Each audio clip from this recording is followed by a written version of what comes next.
संकीर्तन की राधा माधव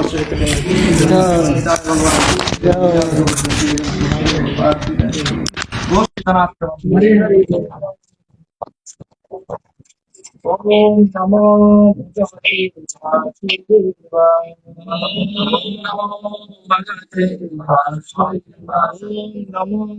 भगवते वासुदेवाय। ओम नमो भगवते वासुदेवाय।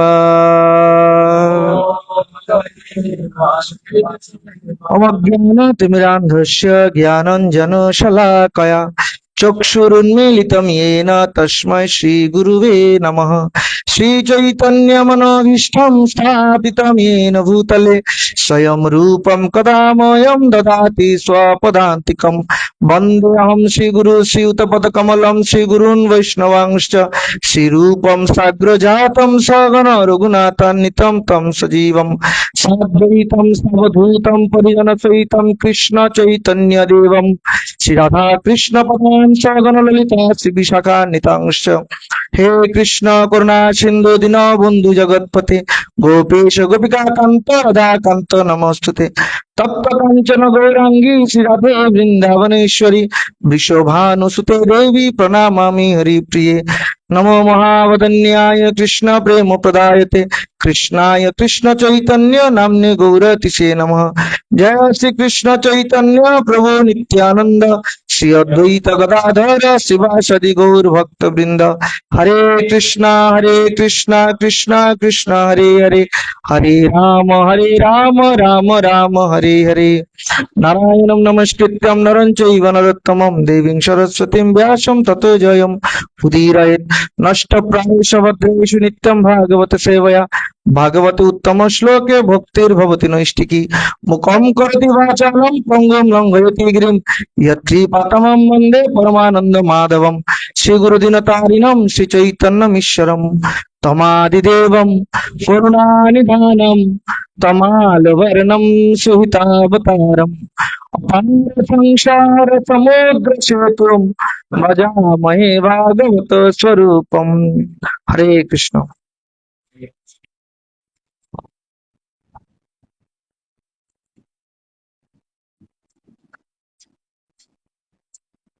हरे कृष्ण।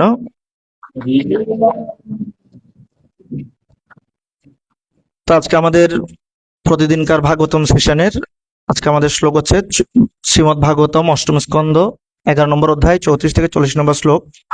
আমি প্রথমে 34 থেকে 39 পর্যন্ত পড়ে যাব, আপনারা শ্রবণ করতে পারেন। এরপর 40 নম্বর শ্লোক আমরা একসাথে পড়ব। শ্লোক 34। ইয়নমে পূর্বম অধ্রীনাম পক্ষচ্ছেদ প্রজাতয়ে কৃত নিবিশিতম ভারৈ পতত্রৈত্র পততাম ভুবি। অনুবাদ: ইন্দ্র ভাবলেন, পূর্বে অনেক পর্বত যখন তাদের পাখার সাহায্যে আকাশে উঠত এবং ভূতলে প্রবিষ্ট হয়ে প্রজাদের বিনাশ সাধন করত, তখন আমি এই বজ্রের দ্বারা তাদের পক্ষচ্ছেদন করেছিলাম।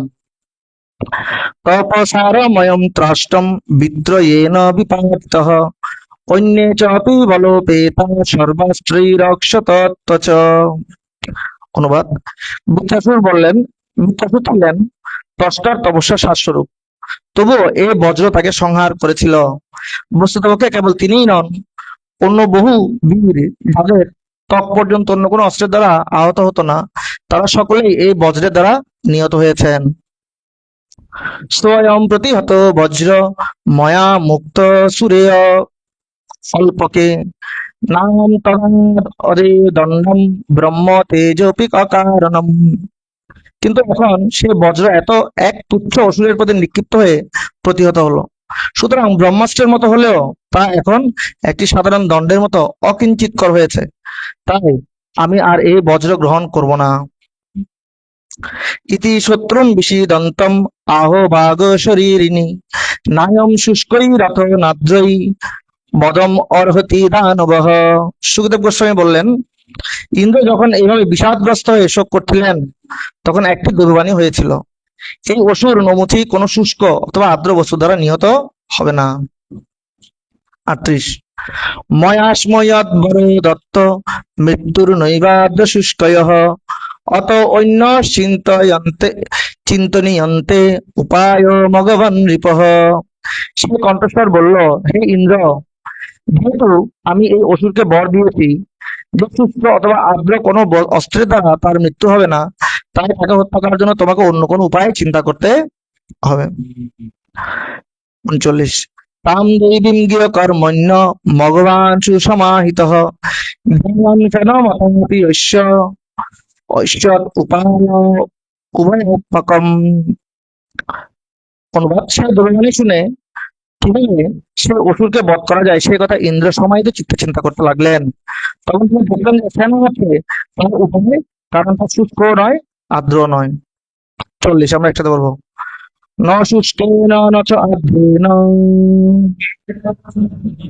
জহারনমুখে শিরঃ মণিগণা মাল্যশ্চ অচিরং বিভো। ন শুষ্কেন ন চ আর্দ্রেণ জহারনমুখে শিরঃ সন্তুষ্ট মুনিগণা মাল্যবিচ অবিকরেণ বিভো। ন শুষ্কেন ন আর্দ্রেণ জহারনমুখে শিরঃ সন্তুষ্ট মুনিগণা মাল্যৈচ অবিকরেণ বিভো।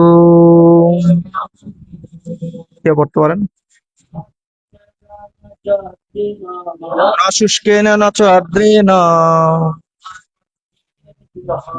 জহারনমুখে শিরঃ তম তুষ্টু মুনিগণা মাল্যৈশ্চ অবাকিরণ বিভু।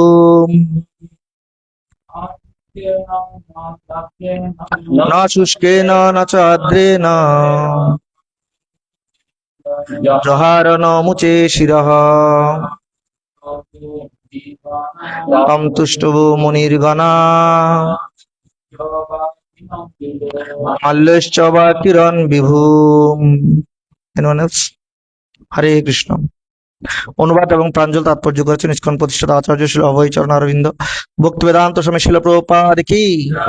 ন না শুষ্কেন শুষ্ক, ন না চ ও আর্দ্রেণ আর্দ্র অস্ত্রের দ্বারা জহার ছেদন করেছিলেন নমুচে নমুচির শিরহ মস্তক তম তাকে তুষ্টু প্রসন্ন হয়েছিলেন মুনিগণা ঋষিগণ মাল্যই মালার দ্বারা চ ও অবাকিরণ আচ্ছাদিত করেছিলেন বিভূম সে মহান ব্যক্তি। অনুবাদ, এইভাবে ভগবান ইন্দ্র শুষ্ক নয় এবং আর্দ্র নয় এই প্রকার ফেনার অস্ত্রের দ্বারা নমুচির মস্তক ছেদন করেছিলেন। তখন সমস্ত ঋষিরা সে মহাপুরুষ ইন্দ্রের প্রতি প্রসন্ন হয়ে পুষ্পবর্ষণ করেছিলেন এবং মায়ের দ্বারা তাকে আচ্ছাদিত করেছিলেন। তাৎপর্য, এই প্রসঙ্গে শ্রুতিমন্ত্রে বলা হয়েছে অপাম ফেনেন নমুচে শির ইন্দ্র শুষ্ক নয় বা আর্দ্র নয় এই প্রকার ফেনার দ্বারা ইন্দ্র নমুচিকে বধ করেছিলেন। হরে কৃষ্ণ। তো আজকের এই ভাগবত সেশনে উপস্থিত সমস্ত বৈষ্ণববৃন্দের শ্রীচরণে আমি আমার দণ্ডবত প্রণতি জ্ঞাপন করছি এবং সাথে আমি দণ্ডবত প্রণতি জ্ঞাপন করছি আমাদের গৌড়ীয় পরম্পরা দ্বারা অধিষ্ঠিত সমস্ত আচার্যবৃন্দের শ্রীচরণে, এবং আমি প্রার্থনা নিবেদন করছি সমস্ত শিক্ষকবৃন্দের প্রতি যারা আমাকে নিঃস্বার্থভাবে জ্ঞান প্রদান করেছেন। হরে কৃষ্ণ। তো আজকের ভাগবত সেশনের যে এখন যে সেকশনটা চলছে এটা অত্যন্ত গুরুত্বপূর্ণ। এখানে অনেক লেসন আছে, যদিও তাৎপর্যটা খুবই সংক্ষিপ্ত। আমি চিন্তা করছিলাম এই সংক্ষিপ্ত তাৎপর্য থেকে আসলে কি বর্ণনা করা যেতে পারে। তো এখানে আমরা দেখতে পাচ্ছি এই যুদ্ধটার অবতারণ কোথা থেকে হয়েছে। এই যুদ্ধটার অবতারণ হয়েছে যখন অসুরেরা তারা যা আশা করছিলেন, তারা যা প্রাপ্ত হওয়ার জন্য আকাঙ্ক্ষা করছিলেন সেই অমৃত তারা যখন প্রাপ্ত হলেন না তখন তারা ক্ষুব্ধ হলেন এবং তারা দেবতাদের উপর অ্যাটাক করলেন, আক্রমণ করলেন ক্ষিপ্ত হয়ে। শ্রীমদ ভগবত গীতায় বর্ণনা করা আছে কখন আমাদের মধ্যে ক্রোধ আসে, কখন ধান্যত বিষাং পুংস সংগস্তসু বোজায়তে সংঘাত সঞ্জায়তে কাম কামক্রোধ বিজায়তে ক্রোধোদ্ভবতি সম্মোহ সম্মোহ স্মৃতি বিভ্রম স্মৃতিভ্রংশ বুদ্ধিনাশ বুদ্ধিনাশ প্রণাশ। প্রত্যেকটা জিনিস এই ওষুধের ক্ষেত্রে হয়েছিল। তারা ক্রোধিত হয়েছিল কিনা, একদম প্রথমে ক্রোধিত হয়ে গেছে।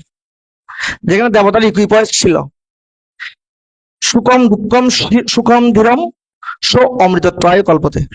যে ব্যক্তি সুখে এবং দুঃখে ধীর থাকতে পারে, ধীর চঞ্চল হয় না, সেই ব্যক্তি অমৃত লাভ করার একমাত্র অধিকারী। So that's the result.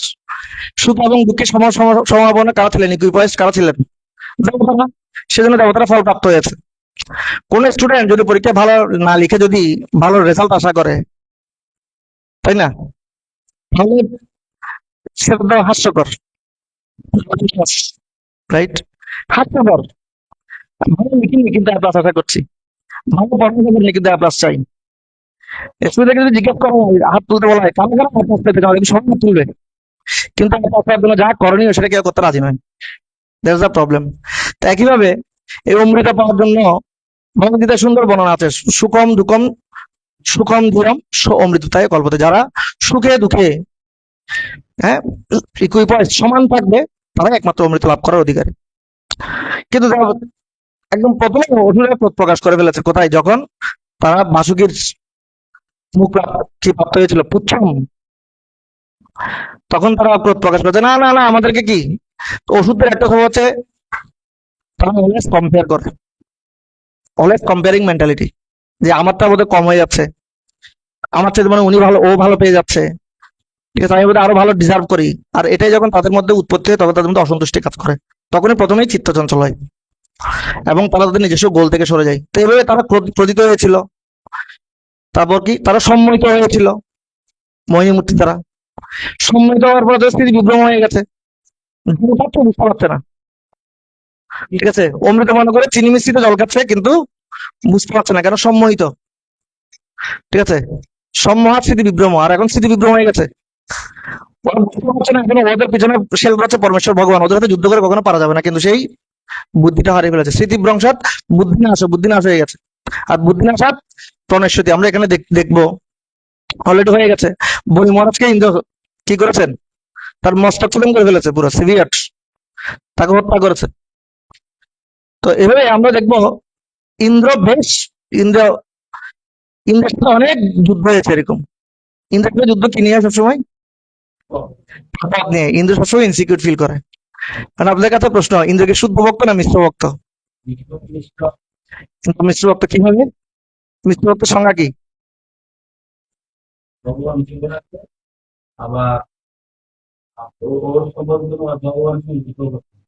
আচ্ছা, নাইস। আর কেউ? তো মিশ্র ভক্তির সংজ্ঞা কিন্তু তৃতীয় স্কন্ধে ভগবান কপিলদেব মাতা দেবতীকে দিয়েছেন। সত্যগুণী ভক্তি, রজগুণী ভক্তি এবং তমগুণী ভক্তি, এগুলো হচ্ছে মিশ্র ভক্তি। শ্রীমদ ভগবদ্গীতায় মিশ্র ভক্তির কিন্তু মিশ্র ভক্তি কারা করে তাদের সম্বন্ধে বলা হয়েছে। চতুর্বিধা ভজন্তে মাম ধনা সুকৃতি অর্জুন আত্মজিজ্ঞাসু অর্থাৎ জ্ঞানী চ ভরত সবেরা, সবাই মিক্সড ডিভোটি। কিন্তু পরমেশ্বর স্বপ্নতে বলছেন, যদিও তারা মিশ্র ভক্তি করছে, কিন্তু এটা খুব ছোটখাটো বিষয় নয়। জন্ম সুকৃতি অর্জুন, অর্জুন অনেক অনেক সুকৃতির ফলে, বহু জন্মের ফলে কেউ একজন আমার প্রতি ভক্তি লাভ করতে পারে। কারণ এর আগে পরমেশ্বর ভগবান বলে ফেলেছেন, বহু নাম জন্ম নামন্তে জ্ঞানবান মাং প্রবদ্ধতে, বহু জন্মের পর জ্ঞানবান ব্যক্তি, ঠিক আছে। তো জ্ঞান চক্ষু প্রাপ্ত হয়, জ্ঞান চক্ষু প্রাপ্ত হওয়ার পর সে বুঝতে পারে যে পরমেশ্বর ভগবান তো সবকিছুর আধার। কিন্তু পরম পূজ্য, আমি কয়েকদিন আগে পরম পূজ্য শ্রীমদ লোকনাথ আমাদের একটা ক্লাস শুনছিলাম, উনি বলছেন আমাদের গোল জ্ঞান চক্ষু প্রাপ্ত হওয়া নয়, আমাদের গোল হচ্ছে প্রেমাঞ্জনোচ্ছরিত ভক্তি বিলোচনা শান্ত সদৈব হৃদয়সু বিলোকয়ন্তী। জ্ঞান চক্ষু থেকে আমাদের জ্ঞান চক্ষুকে প্রেম চক্ষুতে রূপান্তরিত করতে হবে, নাহলে আমরা সবসময় মিক্স ডিভিশনে রয়ে যাবো। এই জ্ঞান চক্ষুকে ধীরে ধীরে প্রেম চক্ষু, আমরা ভক্তি করছি, আমরা জানি পরমেশ্বর ভগবান হচ্ছেন ভগবান, এটা মিক্স ডিভোশন অনেক ক্ষেত্রে, কিন্তু যখন সেটা প্রেম চক্ষুতে রূপান্তরিত হবে তখন সেটা শুদ্ধ ভক্তি হবে। তো ইন্দ্রের ক্ষেত্রেও আমরা যদি শ্রীমদ ভাগবতমের তৃতীয় স্কন্ধ কপিলদেব মাতাজি দেবহতী সেকশন দেখি, ওখানে আমরা দেখবো কপিল দেব মাতা দাবি থেকে বলছেন ভক্তি তিন প্রকার হয়, সত্যগুণী ভক্তি, রজগুণী ভক্তি এবং, তখন মাতা দাবি বলেন এটা কি ধরনের কথা? ভক্তি পিওর, ভক্তি তো পিওর, ভক্তি কিভাবে আবার কন্টামিনেটেড হতে পারে? কারণ সত্য রজ তম এগুলো কন্টামিনেশন। আমরা ভগবদ্গীতা 14 যখন পড়বো তখন আমরা দেখবো গুণগুলো একদমই কন্টামিনেশন, কারণ গুণগুলো আমাকে সবসময় আবদ্ধ করে রাখে। গুণগুলো কাঁপছে আমাদেরকে আবদ্ধ। গুণ মানে হচ্ছে কি, সংস্কৃত গুণ শব্দের অর্থ হচ্ছে দড়ি, ঠিক আছে? তো গীতা অত সুন্দর করে বলছে দড়ি তো বলা যায় না, শিকল বললে ভালো, কারণ দড়ি একটু লুজ, টান দিলে ছিঁড়ে যেতে পারে, কিন্তু এটা যেমন তেমন দড়ি নয়।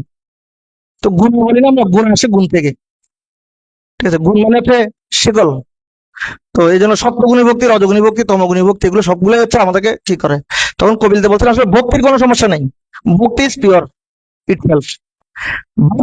ভক্তি কি করছে, প্রসেস ইজ পিওর, প্রসেসটা যে অবলম্বন করছে তার মূর্তি, তার লক্ষ্য কি, সে লক্ষ্য অনুযায়ী ভক্তির নেচারটা চেঞ্জ হয়ে যায়। এবং সপ্তগুণী ভক্তি যারা, ওরা হচ্ছে সুখে থাকার জন্য, ভালো থাকার জন্য পরমেশ্বর ভগবানের পিসফুল লাইফ লিড করার জন্য পরমেশ্বর ভগবানের ভক্তি করে। আর রজগুণী ভক্তি যারা ভক্তরা কি জন্য, অ্যাকমপ্লিশমেন্ট, কোনো কিছু পাওয়ার আশায়, কোনো কিছু প্রাপ্ত হওয়ার জন্য, ঠিক আছে? তারপর হচ্ছে নেম ফেম এগুলোর জন্য কি করে, ভক্তি করে। আর তমগুণী ভক্তি কি, তমগুণী ভক্তি হচ্ছে যারা রিভেঞ্জ নেওয়ার জন্য ভক্তি করে, অন্যের প্রতি দ্বেষ ঈর্ষান্বিত হয়ে কি করে, ভক্তি করে। তো এখানে আমরা দেখলাম ওদিন রাধাকৃষ্ণ প্রভু বলছে যে দেবতাদের যে ভক্তি, এটা কি আসলে পিওর ভক্তি ছিল? পিওর ভক্তির সঙ্গ অনুযায়ী যাচ্ছে না, কেননা তাদের প্রাইমারি গোল কৃষ্ণকে সন্তুষ্ট করা ছিল না, যে কৃষ্ণের সন্তুষ্টির জন্য আমরা যুদ্ধ করছি, আসলে প্রাইমারি গোল ওটা ছিল না। প্রাইমারি গোল ছিল আমরা এখন মুক্ত, আমরা এখন বিপদে পড়ে গেছি, সেই বিপদ থেকে উদ্ধার হওয়ার জন্য আমরা পরমেশ্বর ভগবানের আশ্রয় গ্রহণ করছি। ওরা যখন বিপদ থেকে উদ্ধার হয় তখন আমরা ভুলে যাই। দেখেন ইন্দ্র যে অহংকার আছে এখানে, এখানে তার কথা প্রস্ফুটিত হচ্ছে, ঠিক আছে? প্রথম দিকে সে কি ছিল, একই বজ্র, তার কথা ছিল কিন্তু তখন সে কাতুমাতু করেছে, ঠিক না? এখন যখন তার কাছে পাওয়ার চলে আসছে, সময় যখন তার অনুকূলে, তখন এবার কনফিডেন্সলি কথা বলছে যে এই বজ্রের দ্বারা আমি কতটা অসুরের মাথা ছাদন করে দিয়েছি, আর এই বজ্রের সামান্য একটা লাঠি এটা ফেলে দিব আমি, এটা কোনো কাজ আসছে না, এইভাবে কথা বলছে। অথচ এই বজ্রের জন্য তাকে তপস্যা করতে হয়েছে, দধিজীবনের কাছে গিয়ে ভিক্ষা চাইতে হয়েছে, আমাকে দেন প্লিজ, ঠিক আছে, নাহলে আমরা মরে যাচ্ছি, ঠিক আছে? আর এখন বলছে দণ্ডের মতো কাজ করছে, ইউজলেস, এটাকে আমি ফেলে দিব। হ্যাঁ, তো যে যে জিনিসটা সময় তার প্রধান অস্ত্র হিসেবে কাজ করেছে, তাকে শেলটা দিয়েছে, তাকে সে এখন ফেলে দিচ্ছে, এটা হচ্ছে বিষয়। কিন্তু এখানে আমরা যদি ভাগবত আসনের দিকে যাই, এখানে ইন্দ্রের তুলনায় বলি মহারাজকে শুদ্ধ বক্তা বলা হয়েছে, ইন্দ্রের তুলনায় বলি মহারাজকে শুদ্ধ বক্তা বলা হয়েছে, বৃত্রাসুরকে শুদ্ধ বক্তা বলা হয়েছে। সুতরাং জীব গোস্বামী বলছেন আমরা কিভাবে ভক্তি করছি সেটা নির্ভর করে আমাদের অ্যাক্টিভিটির, নট আওয়ার অ্যাক্টিভিটি, মানে সেইট আমরা কি শুদ্ধ ভক্তি করছি না মিশ্র ভক্তি করছি, সেটা সংজ্ঞায়িত হবে নট বাই আওয়ার অ্যাক্টিভিটি বা ফেইথ। ইন্দ্র একজন দেবশ্রেষ্ঠ হওয়ার পরও তার ফাইট ছিল দুর্বল, ঠিক আছে? কিন্তু যখন বন্যার বৃত্র তাদেরকে ওষুধ দিয়ে যুদ্ধ করতে হয়েছে, কিন্তু বৃত্তিকে তারা পরমেশ্বর ভগবানের প্রতি অত্যন্ত শ্রদ্ধাপরায়ণ ছিল। যেমন প্রহ্লাদ মহারাজকে আমরা দেখেছি জমের বিরুদ্ধে যুদ্ধ করেছে, কখন? ভগবানকে দর্শন করার পরও আরো অনেক বছর পরে গিয়ে। জন একজন মহাজন, ভগবানের শুদ্ধ ভক্ত, প্রহ্লাদ মহারাজ শুদ্ধ ভক্ত, কিন্তু কার পক্ষে যুদ্ধ করেছে, কিসের জন্য? সুরের জন্য, মদের জন্য, ঠিক আছে? পুরাণগুলিতে পাওয়া যাবে পড়লে। তাহলে অনেক সময় কনফিউজ হয়ে যায় সবাই, হেই এটা কি শুদ্ধ ভক্ত আর মদের জন্য যুদ্ধ করছে? বলছে না, যেহেতু সে ওষুধ থেকে কি দিচ্ছেন, তার রাজত্ব হচ্ছে ওষুধের রাজ্য, সেজন্য ওষুধের স্বার্থ সংরক্ষণ করা ওষুধ জাতি হিসেবে এটা তার জন্য রাইট, কারণ সে ওষুধ জাতির কি করছে, প্রতিনিধিত্ব করছে। তো ওষুধের স্বার্থ সংরক্ষণ তাদেরকে করতে হবে, এই জন্য তাকে জমের বিরুদ্ধে যুদ্ধ করতে হয়েছিল। বাট এই কারণে তার কি নষ্ট হয়ে যায়নি, তাকে কখনো অশুদ্ধ ভক্ত, তাকে কখনো অসুর বলা হয়নি, প্রহ্লাদ মহারাজকে শুদ্ধ ভক্তই বলা হয়েছে। বিকজ ফেথ কি, পরমেশ্বর ভগবানের প্রতি ফেথ খুব স্ট্রং। তো একইভাবে এখানে বৃত্তাসুরকেও রেফারেন্স করা হয়েছে। তো ইন্দ্র সবসময় ইনসিকিউর, সবসময় ইনসিকিউরিটির মধ্যে, কখন আমার পথ চলে যাবে। মহাভারতে প্রথম খণ্ডে বর্ণনা করা আছে, রাজা উপরিচর, আমি পড়ছিলাম, আমার মনে আছে অনেক বছর আগে। তো রাজা উপরিচর তিনি অনেক ভালো তপস্যা করতেন, তিনি তপস্যা করার জন্য বনে গিয়েছিলেন। আর উনি কোনো কিছুর জন্য তপস্যা করছিলেন না, উনি শুধু ভগবানের সন্তুষ্টি বিধান করার জন্য তপস্যা করছিলেন। কিন্তু ইন্দ্রের ইনসিকিউরিটি কাজ করছে, এত তপস্যা করছে কেন? ঠিক আছে, স্যার আমাকে কিছুদিন আগে একজন বক্তা বলছিলেন, ওনাকে একজন সিনিয়র বক্তা বলেছে যে বেশি বেশি সিরিয়াস, ভক্তিতে বেশি সিরিয়াস হয়েও না, ভক্তি ইকুইপোস্টে করো। তুমি যদি ভক্তিতে বেশি সিরিয়াস হয়ে যাও, তাহলে মায়া তোমার পিছনে ভালোভাবে লেগে যাবে, বাট মায়ের বিরুদ্ধে যুদ্ধ করার জন্য তুমি এখন স্ট্রং না। সিরিয়াস সময় নির্জলা করা, তারপর অনেক বেশি তপস্যা করা, চাতুর্মাস্য করা, ঠিক আছে, প্রাইমারি লেভেল এটা আমাদের জন্য উপযুক্ত। এমনকি আমাদের এই জন্য ভক্তিচারক স্বামী মহারাজ একদমই পছন্দ করতেন না।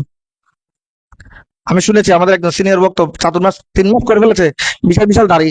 মহারাজ বাংলাদেশে এসেছিলেন, তাকে জিজ্ঞেস করছে, কি ব্যাপার তোমার বিশাল বিশাল দাড়ি হয়ে গেছে, কি বিষয়? বলছে মহারাজ আমি 4 মাস করতে। বলছে এখন শেভ করে এসে আমার সামনে বসে খাও। ঠিক আছে, আমাদের মূল হচ্ছে প্রচার মিশন, তপস্যার মিশন আমাদের না। ঠিক আছে, এভাবে তুমি প্রচার করতে পারবে না, তোমাকে তোমাকে দেখে কেউ অ্যাকসেপ্ট করবে না। তুমি বরং ভালো করে প্রচার করো, এটাতে শিল প্রভাত বেশি খুশি হবে। তো ওই সিনিয়র বক্তা বলছিলেন বেশি সিরিয়াস হয়ে গেলে অনেক সময় খুব স্ট্রিক্ট হয়ে গেলে তখন মায়া খুব ভালোভাবে কাজ করে। ঠিক একবার উপরে চড় খুব স্ট্রিক্টলি সাধনা করছিলেন, তখন ইন্দ্র অনেক বেশি ইনসিকিউর হয়ে গেছে, আরে এটা আমার পথটা নিয়ে নিবে। তখন সে কি করলো, স্বর্গের অপ্সরাকে পাঠালো। পাঠানোর পর সেই স্বর্গের অপ্সরা তারা মৃগ রূপে তার সামনে কি করছিল, তার সামনে তারা সঙ্গ করছিল। এটা দেখে উপরিচরের বীর্যপাত হয়ে গেছে। আর উপরিচর চিন্তা হচ্ছে আমি কিন্তু তপস্বী, এখন কি করবো আমি? তখন সে একটা পাতা নিয়ে এসে পাতাটাতে কি করেছে, সে বীর্যটাকে সংরক্ষণ করে একদিকে রেখেছে, এবং একটা রাখার সাথে একটা শকুন বা চিল এসে সেটা নিয়ে চলে গেছে পুরে। আর যেহেতু এটা অনেক বেশিক্ষণ রাখতে পারেনি মুখে, সেটা মুখ থেকে পড়ে গেছে নদীতে। ঠিক আছে, তো সেই নদী থেকে একটা মাছ সেটা খেয়ে ফেলেছে, আর সেই মাছের পেট থেকে জন্ম হয়েছে সত্যবতীর। ঠিক আছে, সেজন্য সত্যবতীর গায়ে খুব মাছের গন্ধ ছিল। তো যাই হোক, two cut the long story short, তো ইন্দ্র সবসময় ইনস্টিটিউট, তো ইন্দ্রের অ্যাক্টিভিটি, যদিও তিনি পরমেশ্বর ভগবানের অশেষ কৃপায় একটা ভালো পজিশনে আছেন, কিন্তু তারপর তার মধ্যে সবসময় দ্বিধা। আর সে দ্বিধার কারণে পরমেশ্বর ভগবানের প্রতি স্ট্রং চাহিদা, অনেক সময় পরমেশ্বর ভগবানের প্রতি সে কি হয়ে যায়, ইচ্ছাপরায়ণ হয়ে যায়। So that's why mixed devotion. কিন্তু সেদিক থেকে বৃত্তাসুরের সাথেও ইন্দ্রের যুদ্ধ হয়েছিল, কিন্তু ইন্দ্রের কথোপকথন আর বৃত্তাসুরের কথোপকথন কেমন ছিল? ইন্দ্র সেখানে অনেক অহংকার প্রকাশ করেছে। ঠিক আছে, যদিও ভগবান তাকে সাপোর্ট করেছে, কেননা তিনি সে যে রেসপন্সিবিলিটি পালন করছে সেটা উপর পুরো জগৎ নির্ভর করে। সেজন্য ভগবান থেকে সাপোর্ট করেছিল, কিন্তু ভগবানের পুরো কৃপা ছিল কোথায়? অনেক পুরাণে ওখানে ইন্দ্রাত্রি ভিলেন, বৃত্তাসুর হচ্ছে নায়ক। কিন্তু শ্রীমদ ভাগবতম যেহেতু অমল পুরাণ, এখানে পুরো ল্যান্সটা পুরোটা ভিন্ন। এখানে খুব শুদ্ধভাবে জ্ঞানটা প্রদান করা হয়। এখানে বিভিন্ন নায়ক হয়, আবার কি নায়ক ভিলেন, নায়ক হয় এখানে। যেমন এখানে বৃত্তাসুরকে যদিও ভিলেন ভাবে উপস্থাপন করা হচ্ছে, কিন্তু বৃত্তাসুরকে নায়কই করা হয়েছে আলটিমেটলি, আবার ইন্দ্রকে নায়ক করা হয়েছে। সব ভক্তি হচ্ছে ঠিক এমন। ঠিক আছে, এখানে কেউ লুজার নেই, যে স্বল্প ধর্মস্ব ত্রায়তে মহত হয়, তো উভয় পক্ষে জয়ী হতে পারে। তো বৃত্তাসুরের কি ধরনের কথোপকথন ছিল, খুব সুন্দর।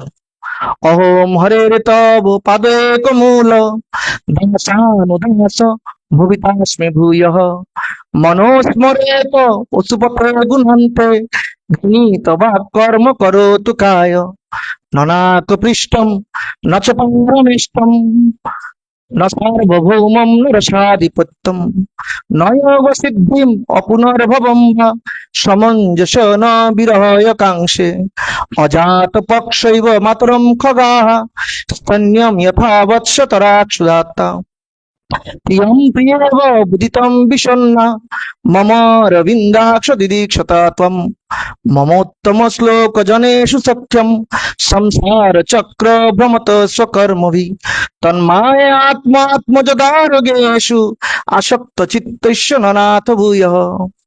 যে অহম হরের তব পাদক মূল দাসানু দাস ভবিতাস্মি ভূয়ঃ। বৃত্তাসুর অসুরের দল আছে, কিন্তু চিন্তা করছে হে ভগবান, ইন্দ্র বলছে please kill me very soon, কারণ তুমি আমাকে যত তাড়াতাড়ি মারবে তত তাড়াতাড়ি আমি ভগবত ধামে যাবো, তত তাড়াতাড়ি আমি ভগবানের সঙ্গ পার। ঠিক আছে, তুমি যদি মারতে চাও আমাকে এখনই মেরে ফেলো, আর যে তুমি যদি অস্ত্র না চালাও আমাকে অস্ত্র চালাতে হবে, বাট আমি চাইছি না তোমাকে, আমি চাই তুমি আমাকে হত্যা করো। এবং ভগবানের কাছে প্রার্থনা করছে হে ভগবান, কখন আমার এরকম দিন আসবে যখন আমি আপনার চরণে শরণাগত হয়েছে যে সমস্ত দাসেরা, তাদের প্রাণ মন বাক্য দিয়ে আমি তাদের সেবা করতে পারবো। দাসানুদাস, ভগবানের সেবা করার আকাঙ্ক্ষা করছে না, ভগবানের দাসের অনুজাত সেবা করার আকাঙ্ক্ষা করছে। এবং হচ্ছে নন হাইপোক্রিস্টম, আমি ধ্রুবলোকের মতো বৈকুণ্ঠ চাই না,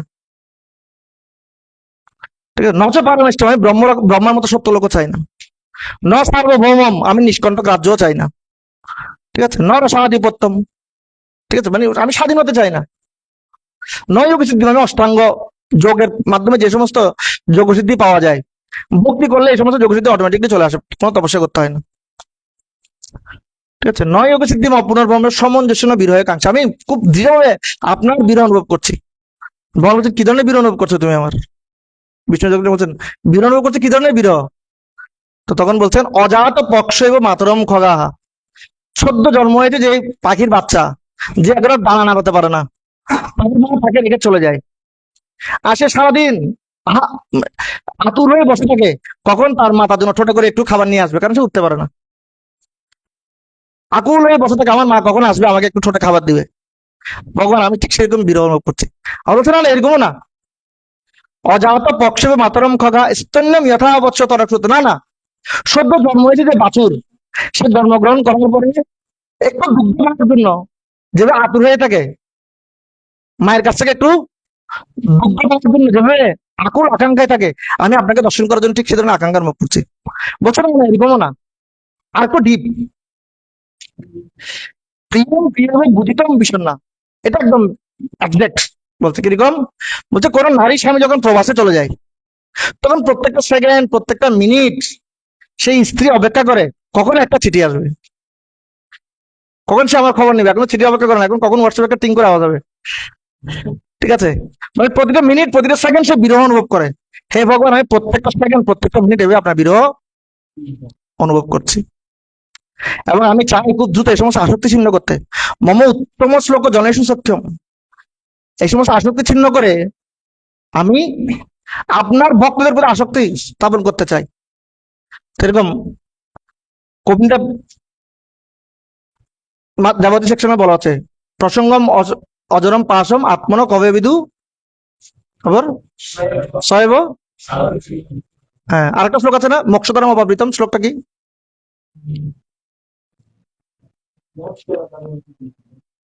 না, যাই হোক, ওখানে বলা হচ্ছে মোক্ষ দ্বারা অপাবৃতম, যখন আমাদের অ্যাট্রাকশন গুলো ভক্তদের প্রতি হয়, তখন মোক্ষ দ্বারা অপাবৃতম, তখন মুক্তির দ্বার। এটা তো বললাম না এখন, প্রসঙ্গ অজর পাশম আত্মন কদে শৈব সাধুস্বীকৃত মোক্ষ দ্বারা অপাবৃতম, ইয়েস দিস শ্লোক। সেখানে বলা হচ্ছে যখন সেই আসক্তি যখন সাধুদের প্রতি হবে, ঠিক আছে, তখন মায়া আত্মজ ধর্ম জ্ঞানসু, তাদের প্রতি তখন আসক্তি, তখন মায়া আত্ম, আমি নিজের প্রতি।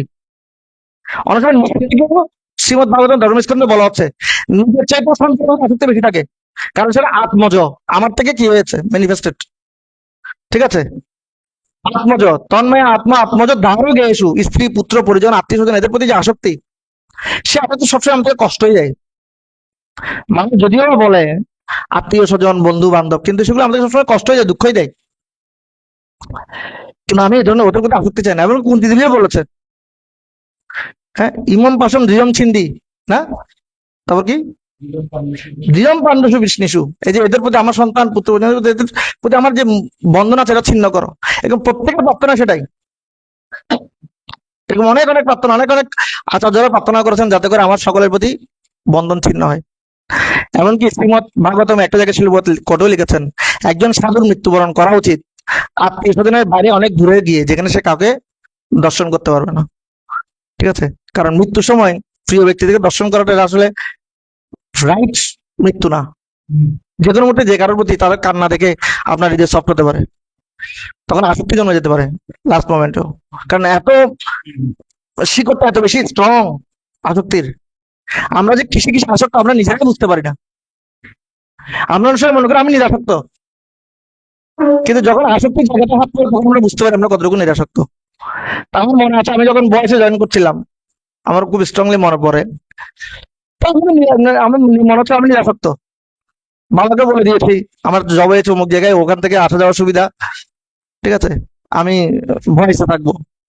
সতর্ক বলতে আমি খুব ইজিলি সবকিছু করছি সবকিছু, কিন্তু যে আমি সমস্ত ব্যাকপ্যাক নিয়ে যখন গাড়ি উঠেছি, জয় জয় গণিতা হয় গিরিরাজ গোবর্ধন কি, এখন আমি দেখছি আমার অজান্তে আমার চোখ দিয়ে জল পড়ছে, আমি তো কন্ট্রোল করতে পারছি না। কেন জল পড়ছে কি আছে বিষয়, আমার বন্ধু আমাকে বিদায় দিতে আসছিল।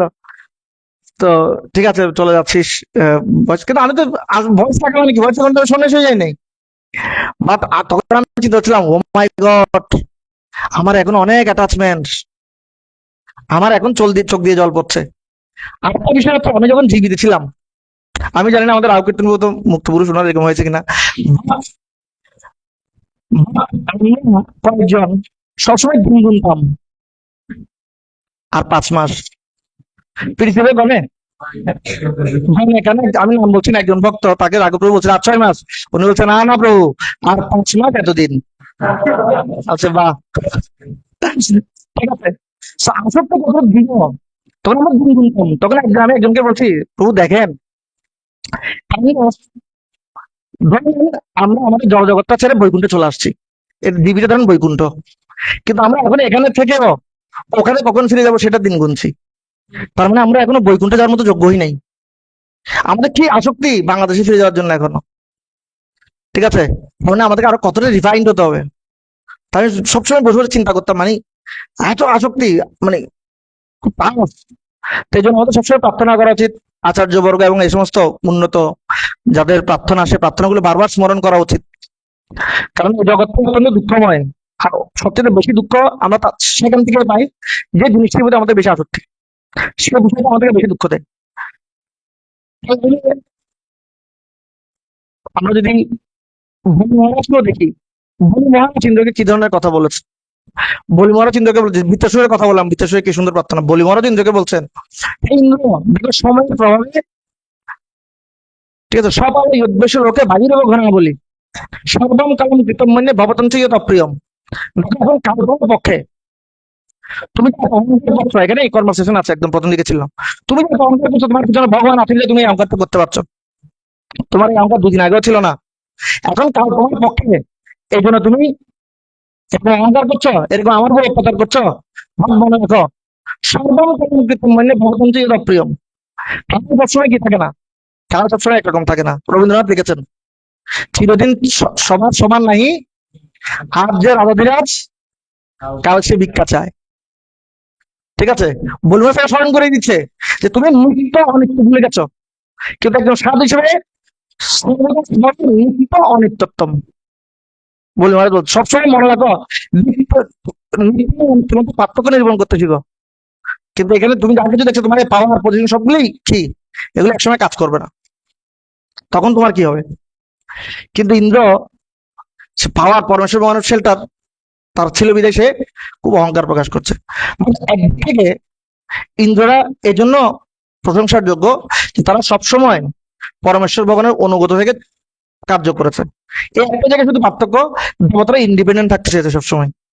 দেবতার ওষুধের মধ্যে তেমন কোনো পার্থক্য নেই। আমরা কিন্তু নিজেদেরকে অসুরের ক্যাটাগরিতে চিন্তা করি, আমরা কিন্তু অসুরের চেয়ে অধম। ভাগবত যাদেরকে শূদ্র বলা হয়েছে, আমরা হচ্ছে শূদ্রদের থেকে নিচ। আমি একবার ক্লাসে কোশ্চেন করেছিলাম, তখন উনি আমাকে এক্সপ্লেন দিয়ে বুঝিয়েছেন যে আসলে আমরা শূদ্রও না, আমরা শূদ্রাধম, আমরা অসুরও না। কারণ অসুরের যে পরিমাণ তপস্যা করে, সে পরিমাণ তপস্যা আমরা করতে পারবো না। ঠিক আছে, শুধু ওষুধের একটা জায়গায় প্রবলেম, সেটা হচ্ছে ওরা ইন্ডিপেন্ডেন্ট থাকতে চায়। এই ইন্ডিপেন্ডেন্সটা হচ্ছে তাদের পরম শত্রু। আর দেবতাদের হচ্ছে, দেবতাদের মধ্যে তারা অনেক বেশি, তাদের মধ্যে অনেক বেশি কামনা আছে, তাদের মধ্যে অনেক চাওয়া পাওয়ার হিসাব আছে, কিন্তু তারা সবসময় যত কিছু থাকুক না কেন, তারা সবাই দড়িওয়ালা গরু থাকতে চায়, দড়ি ছাড়া হতে চায় না। কোনো বিপদ হলেই বসের কাছে চলে যায়। ঠিক আছে, আর ওরা বলছে আরে আমি আমাকে রক্ষা করবো, আমাকে কে রক্ষা করবে। হ্যাঁ, ভগবদ্গীতার একটা শ্লোক আছে, ঈশ্বর অহম বলবান সুখী, আমি হচ্ছে কন্ট্রোলার। ঈশ্বর অহম, ওষুধের ষোড়শ অধ্যায়ে বলা হয়েছে না, ওষুধের কি মেন্টালিটি, ঈশ্বর অহম বলবান সুখী, আমি আমাকে কন্ট্রোল করবো, আমি আমাকে নিয়ন্ত্রণ করবো। এখানে ভগবান কি, ঠিক আছে, এটা হচ্ছে ওষুধের প্রবলেম। কিন্তু তথাপি ওষুধের মধ্যে কিছু কিছু শুদ্ধ ভক্ত জন্ম হয়, যেমন বলি মহারাজ কিন্তু এরকম ছিল না যে সে ভগবানকে অস্বীকার করছে। সে শুধুমাত্র তার যারা অসুর প্রজাতি ছিল তাদেরকে সাপোর্ট দেওয়ার জন্য যুদ্ধ করছে তার কর্তব্য হিসেবে। কিন্তু ভিতরে তার অ্যাক্টিভ ফাইট কি ছিল, শ্রদ্ধা কি ছিল, পরমেশ্বরের প্রতি তার দৃঢ় শ্রদ্ধা ছিল। এই জন্য তাকে এখানে অসুর হলেও কয়েকটা শ্লোক পর তাকে শুদ্ধ ভক্ত বলে বর্ণনা করা হয়েছে। এই জন্য জীব গোস্বামীপাদ বলছেন যে শুদ্ধ ভক্তি মানে not the activity but the faith. একটা উদাহরণ আমি কয়েকদিন আগে ক্লাসে শুনছিলাম, আমাদের বলরাম সত্যি উনি ক্লাসে বলছিলেন কিভাবে তা এক সময় ট্রেনে প্রচার করতে গিয়ে তোমাদের একজন ভক্ত একজন চেন স্মোকারকে প্রচার করেছে। চেন স্মোকার মানে কিভাবে বর্ণনা করছে, চেন স্মোকার বলছে সে শুধু সিগারেট জ্বালানোর জন্য একটা কাঠি ব্যবহার করে সারাদিনে, সিগারেট খাওয়ার জন্য একটা কাঠি ব্যবহার করে, কিন্তু সে চেন স্মোকার। কিভাবে? একটা থেকে একটা ধরায়, কিন্তু তাকে প্রচার করেছে। এখন সে আস্তে আস্তে মন্দিরে আসে, ঠিক আছে? মন্দিরে আসার পর সে দেখে একজন ভক্ত তাকে খেয়াল করছে, সে গুরুবাষ্টকের পরে নাই 5 মিনিট, আবার প্রত্যেকে যেন আসে, নিশ্চিন্ত আরতিতে অংশগ্রহণ করে, তুলসী আরতি অংশগ্রহণ করে, শিকাজটা কোনো সময় নেই, অবজার্ভ করছে অনেকদিন ধরে।